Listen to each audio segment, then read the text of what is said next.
Hi friends, Janet the Moline Library here. Today we're going to be making the yarn painting that is part of the Teen Summer Reading Program.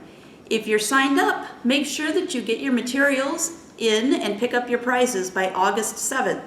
If you're not signed up yet, it's not too late. Visit our website at www.molinelibrary.com for more information. Alright, so for this craft you have two pieces of contact paper, which I'm going to rolled up too because that's how they came. But once you take the backing off of this, it will lay flat, so don't worry about that. And then you've got a bunch of yarn as well. You will probably want to have a pair of scissors. You can lay the threads, the yarn pieces all in one big length, but if you want to make smaller pieces, you'll need scissors, and some tape might come in handy as well. So to get started, we're going to take our contact paper, and if you want to leave it in this 1 foot square that it comes in, you can do that. I think I'm going to actually cut mine today into the shape of a heart. So I'm going to fold my paper over and make that half heart that we all remember from grade school. I'm going to try to make it fairly large so that I've got plenty of space to work with. Okay, so now I've got my heart cut out, and I'm going to peel the backing away. And the best way to do that is just to kind of find a corner or an edge and just kind of rub it between your thumb and your finger until the paper starts to come away, and then just peel it off. Now you see the paper's kind of curly, but this contact paper itself stays pretty flat. What I am going to do is go ahead and tape it down to the table. That way it won't be moving around while I'm working on it. Again, it's optional as long as it's staying still for you. Yeah, that's fine. Okay, so next I have to decide how I want to put my yarn onto the contact paper. And I think I'm going to go with something kind of simple.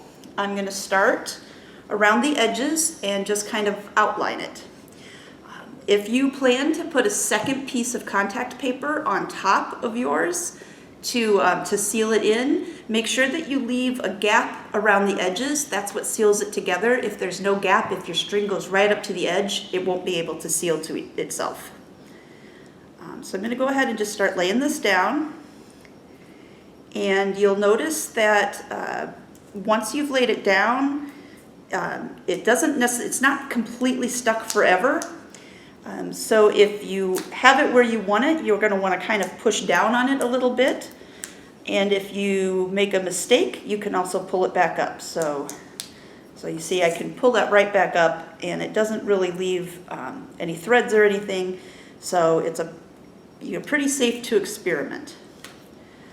All right, and then what I'm going to do, I think I'm just going to keep going around with this red for as long as I can and just fill it in. Again, you can make your design however you like.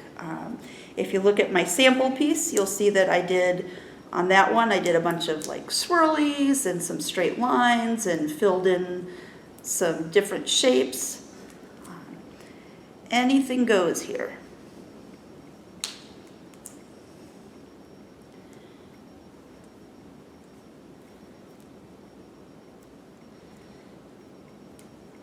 Alright, so I finished my first color, and what I'm going to do is just switch to my next color. I think I'm going to do white next, and then I'm just going to keep going around. Here, I'll pull this up to show you so far what it looks like. Oops. That's what it looks like so far, and I'm just going to keep working on that until I either like the way that it looks or I run out of thread.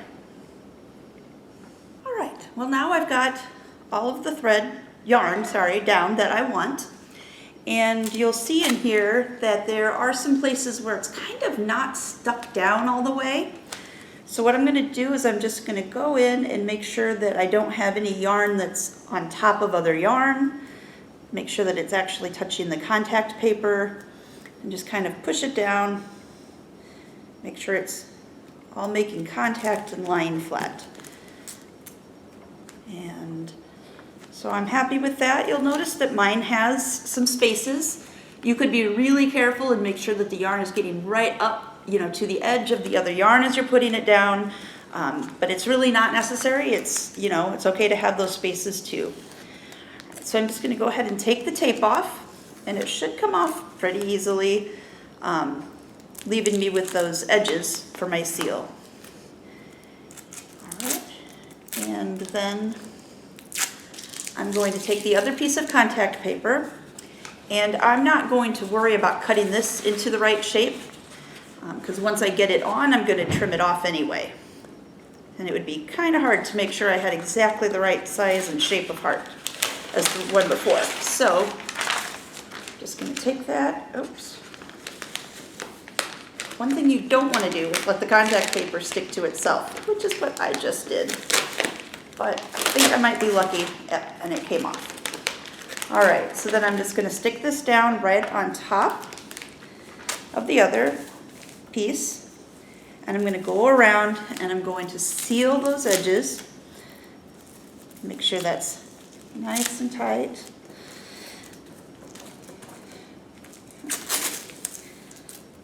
All right, and then where I had those spaces in between the yarn, I'm also going to kind of press down on those too to help keep it secure in between. And then I'm just going to trim it up, making sure again that I leave a little bit of space so that that seal is made. And then we will be done. All right, so here I have my yarn painted heart. It can be a lot of fun. You can experiment with different shapes, and if you don't like the way it's working, you can always take it off and start over again. If you have other yarn at home, feel free to make a second piece. If you don't have more contact paper, you can always use glue. That's a little bit more permanent, so you can put some glue down and then put the yarn in it and wait for it to dry. That doesn't come off as well, so that's why I wanted to use the contact paper, but you can go ahead and experiment and have a lot of fun with different ways of doing it. I hope you enjoyed this and have a great summer.